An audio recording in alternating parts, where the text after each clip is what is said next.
being ambitious doesn't automatically means or assumes that you will achieve your goals. It doesn't. Yes, you can be ambitious, but it takes more than ambition to get the end result.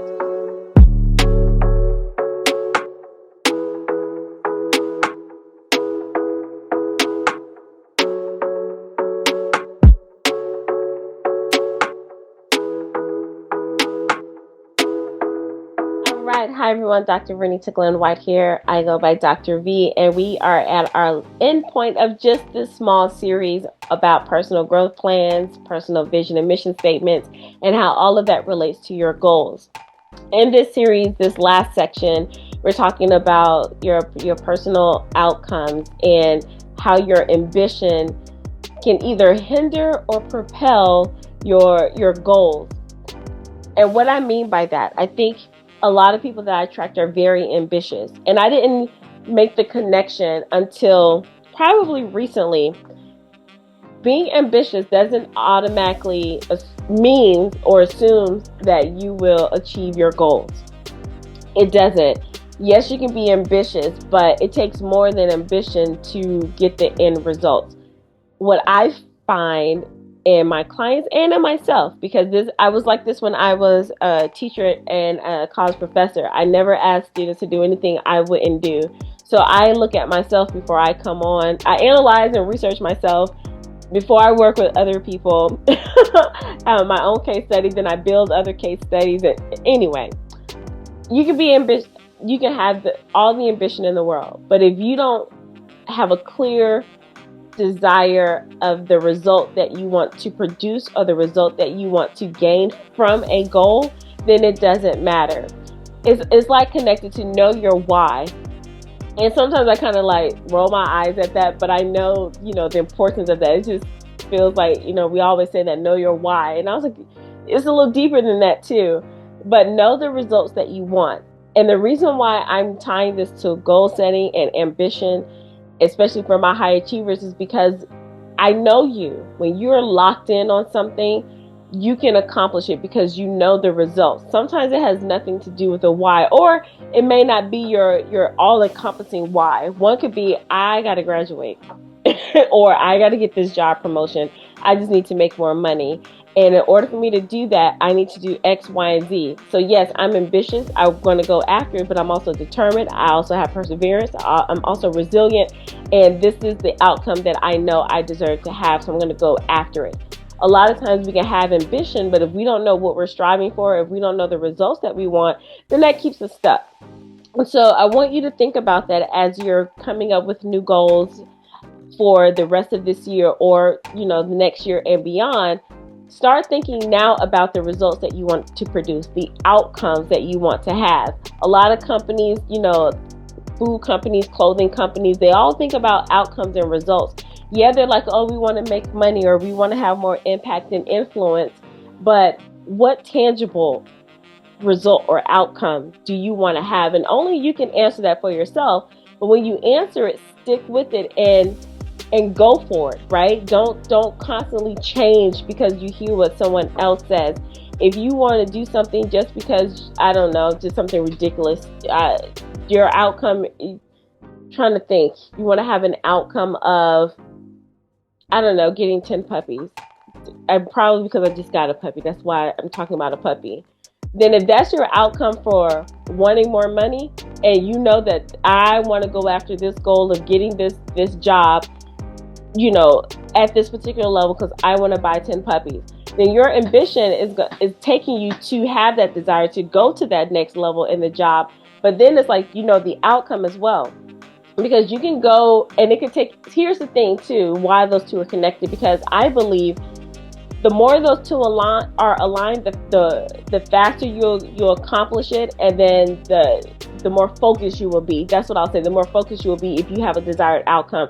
So yeah, I want this promotion. Cool, you got it. But why? I want these 10 puppies. Well, how fast can I get these 10 puppies? Well, I got to hurry up and get this job promotion, right?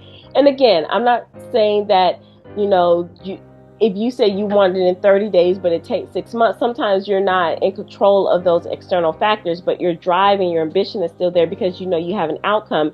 And that's how you're not going to give up, right? So I hope that's landing for you. I will take a deeper dive into that. I just wanted to, again, make these very short and quick so they can be a reference point.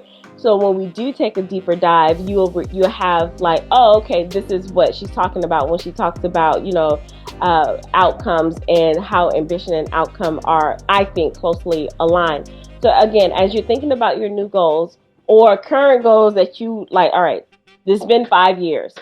Go back and think of an outcome, not just, I want to be a New York Times bestselling author. That is an outcome, but then what else, about that outcome? Is there something else that you may not make the list, but you just want to write the book? What's another outcome, right? Because sometimes you may not control it, but I want to finish this book. The outcome is to have 10 chapters done so I can distribute it to, my local community center. That you can have control over. Now, I'm not saying don't have the goal of becoming a New York Times bestselling author. I'm not saying that. But an outcome that's going to drive you, that'll keep your ambition focused. It's like, okay, I know I can get to this community center.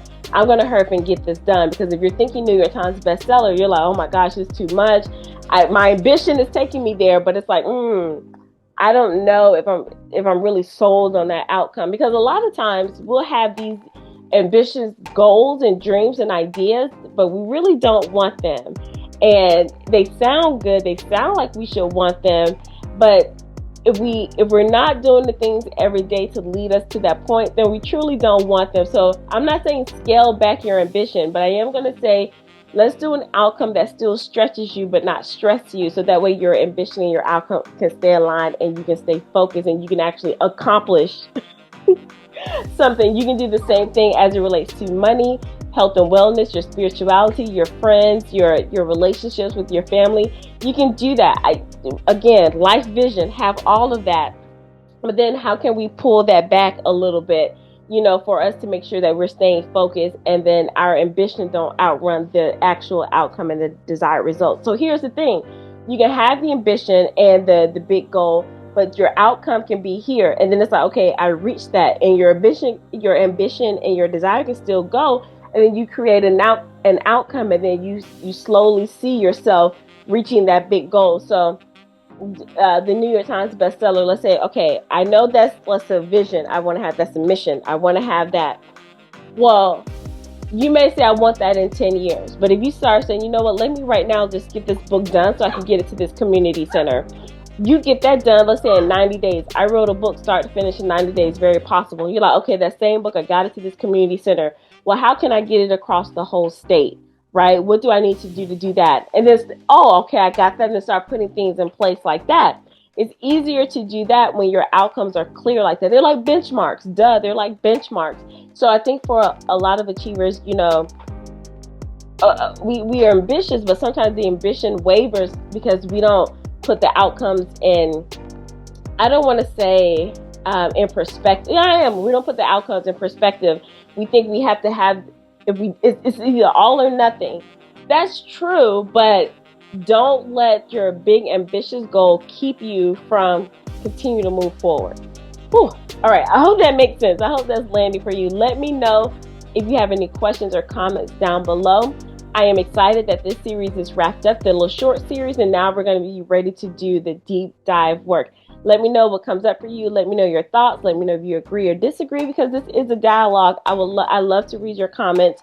For those of you who do comment, a lot of people actually message me, and I love that. But for the YouTube, I need you to put the comments in the YouTube or wherever you see me. Put it on that platform, so that they can see that people do actually watch my videos. All right, so thank you so much. I can't wait to take a deeper dive with you. Make sure you stay connected with me. Get my free live class, True Brilliance, How to Move from Resume to Reinvention. The information is down below. It is also at the end of these videos, or you can go to drvernitaglenn-thewhite.com/start-here, and then you'll join my mailing list, the V.ii.B.E tribe, where I do put out information, and some great content over there as well. So remember, as we wrap this up, as you're setting out to expand your life, Remember to be well, be empowered, be bold, and be brilliant. Until next time, bye.